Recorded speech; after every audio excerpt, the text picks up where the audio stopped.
В двух населенных пунктах Верхней Колымы, поселке Зырянка и селе Верхнеколымск идут ремонты квартир, пострадавших во время июньского наводнения. Строители из трех подрядных организаций должны закончить работы к середине следующего месяца. Наталья Ломанова продолжит. Дом, в котором живет Татьяна Степановна, аварийный. Да к тому же во время наводнения вода стояла в квартире примерно в 20 сантиметрах над полом. Но, как говорится, не было бы счастья, да несчастье помогло. Сейчас дома у Татьяны Степановны и ее соседей заканчивается ремонт, и значит зимой будет тепло.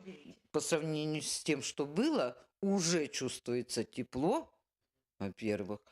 Во-вторых, и ни щелей таких, как у нас были, уже почти нет. Вообще как строители? Строители работают, ребята молодцы. Вот. На совесть все.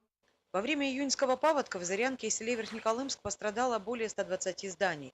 57 из них многоквартирные дома, более 300 жилых помещений.